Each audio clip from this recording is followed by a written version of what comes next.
Nwoke mụ na ya bi gbalụ m iyi na nwoke ọzọ ama mfe ọtọ m. Akụkọ chọrọ ịkọ ike gwụrụ. Ofu nwaanyị asị m na ihe a bụ 50 years ya na anụ di. Na mgbe a maalụ di ya na o nwere ihe ọbụla, na mgbe a dị ime izizi na ya tasị ala afụfụ ya kara ịnwụ na nwa afọ, na ya na-ebugheli groundnut wee na-eweta ifefa n'ili. Na kịta na amụọlụ di ya ụmụ na-ese nwoke na-anọ n'ofu nwaanyị. Mana kịta di ya emebego ọfụma n'ọlụ mma, ịghọtago, fa na-ebi until one day fa wee so okwu. So nya wee na-be nne ya, na obe nne ya na obe nne ya, di ya wee bịa yọba yọgide yọsịa, nya wee kwalụ wee chighete azụ. Ke chighetela azụ, di ya wee kpọọ nya wee sị ya biko na o nwere ife a chọrọ ịyị ya. Nya wee sị ya kedu ihe ọwụ, sị ya biko na ọ bụ na o meela ihe na ya ga-afụgide ya n'anya n'ụwa, na o nwere ife ọ chọrọ nya ama mmeli ya ma ọ bụ na o meela ya ihe a. Nya wee sị ya kedu ihe ọwụ, wee sị na ya chọrọ ka a gbaa anya iyi na nwoke ọzọ ama mfe ọtụ ya, na mbọsị ọbụla nwoke ọzọ fụrụ ọtụ ya na mbọsị afọ ka ọ ga-anwụ. Ya wee sị ya ka ezi ụdị akụkọ bụ ihe a. Ọ sị ya na ọ bụ na o meelie na o mesigolo ihe niile ya chọrọ n'ụwa. Ya wee sị ya oke na ọ bụ na ihe ọ chọrọ ya bịa ka fa na-abọ gbaa iyi. Ọ sị ya mba o, na ọ bụrụ fa na-abọ na ọnyanwa ma o nwebulu ihe ọ na-achọ imebu bifọ, ma ọ chọbulu ka nwoke ọzọ fụ ọtụ ịmagolu sabịa isi. Ya wee sị ya mba na ọ bụgodu na ya ga-eme ụdị ha na ya ga-agwa ndị be ha. Ọ dakwa na yọbịa sị ya biko na ya chọrọ ka ihe a bụrụ secret between both of them. Akwa ifugo. So ịmagonu nwaanyị anya na di esesiela okwu ka kpezisie, ịmagonu wee na-ayọgo ụdị ihe anụnwa na ịmọrọ ka isi ya asị mba, maka na isi ba mbọ dịka ya sị na ịchọkwa ka aka na-ese okwu. Ya wee kwelụ nwoke wee je wee kpọta dibịa. Dibịa wee bịa befa wee gbaa anya iyi. O wee ṅụọ ṅụsịa. Ọ sị m ka a ṅụsịala iyi. After 1 month ya ṅụsịala iyi, di ekwụla ọtọ gbanwee. Ọ pụzi ọma mbata. O bulu nwaanyị asị ụzọ a, o bulu nwaanyị asị ụzọ a. Ihe a na-agwa anyị ihe a bụ na di ejesie bata, ya na-esogheli ya na-ayị ya ibongi. Ọjụ sị na ya na-esi isi, ọjụ sị na ya nwee ka ya si esi, na ọ mọrọzi dị na nwaanyị nọ. Ọ sị anya gbala ọtọ nothing. Na bọsị ya ga-ejide ejide na ya ga-agbala ọtọ anya ọcha na-achụgharị ya na room. And then ya to sure that na ibongi ọbụla o lilie that day ya ga-agbala ọtọ na-achụgharị ya, na ọ bụrụ n'isi ya ka o si na odogwue bụ ihe na-eri ya bụ ibongi. So kwanye o, si ihe a wee megide ya wee kpọọ ụmụnne wee gwaba ha. Ụmụnne wee sị na ha magbuoli asị onye na-achụ nwaanyị na nkịta anụnwa nọ laịsensị ka ọ nọzini ya. Ọfịghọtago.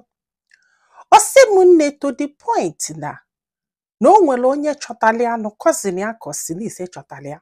Unu ama na di esoghelibelie na be ha ka o si enye ibongi. Ka o si enye ibongi.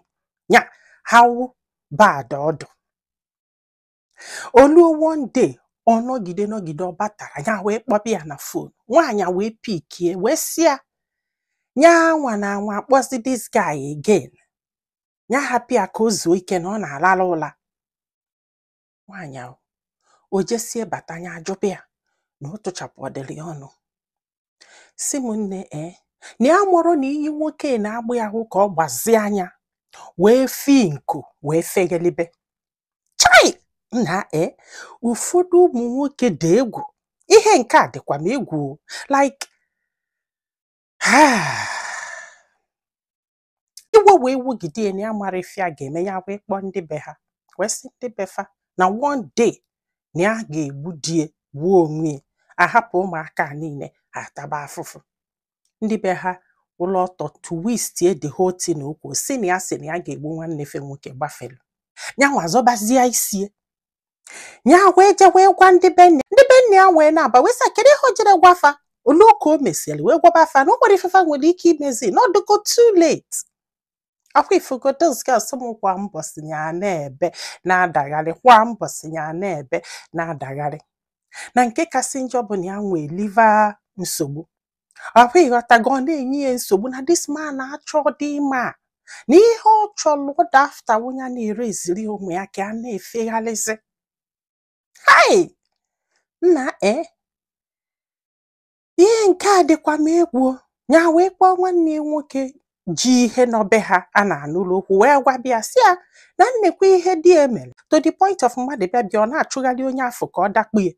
Nwanne ya nwoke babalị ya si ya ma ọ makwala ife nwaanyị a na-anụ anụ na-akọ ụdị akụkọ ka ele ihe o ji ekwu ihe a ka mmadụ nụ na okwulu alụ ya ekwuzili again.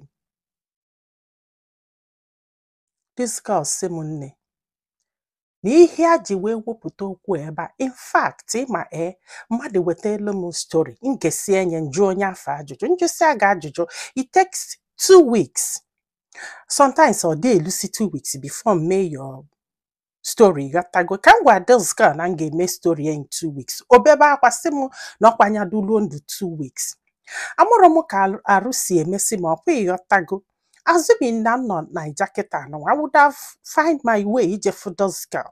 Ka this girl kọsiala m ihe a wee si ya nne gị jee enu ka ị mara ma ị ga-afụ nwa dibịa afọ ka ịyọbana ya si anyị atọghepụ gị na-agba unu nwoke gị ọkwa ịghọtago ọ bụrụ na ọtọghepụ gị ka ị gbagharịba na ọtọghepụ gị ka ama ma ọ ga-ejikunete di gị n'ụdị mfegharị ọ na-efegharị o wee sị m na ya jee na nke nwa dibịa wee lụọ wee yọba nwa dibịa wee sị anya biko ya tọghe enye na nna ihe di eji wee kee nye agba unu nwoke lie.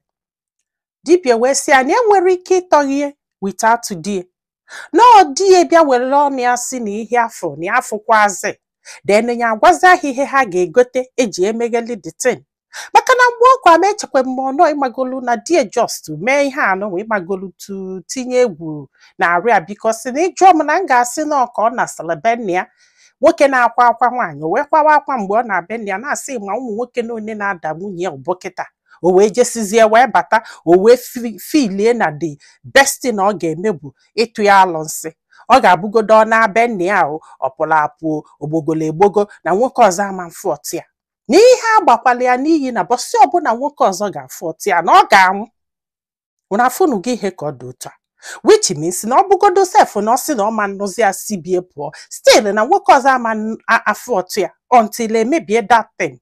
This girl wee sị m n'ike agwụ gị onye mara ife a ga-eme nyakwa ya ọnya si na marriage apụọ ụmụaka na-ese plus ọya ya nwere wee pụba kedu onye ga-enyeli aka maka na arụ adịrị ya na-esi ezi ike nwa ofu husband ya nwee ga na-eme ka adọ happy wee kwalụ nsogbu n'ọlụ ya unu afụnugo na ihe ka ọ dị otu a nya echekwa m na m afụgo ihe amụrụ m na nke ka bụ jee n'isi isi anụbụgo m ụdị akụkọ dị otu a which do na my page m mere before but nke afọ nwee ka o si wee dụ ịghọtago na nke anụnwa bụ na ihe gwụlụ m ike bụ nọọ nwoke ọzọ fọtụ ya mana nke dị na page m bụ nwoke ọzọ lie nye ibongi ya I don't know like amụrụ m ma ife ha na-eme or manage ka ọ marriage I don't know maka na unu fakwado skal na-ebe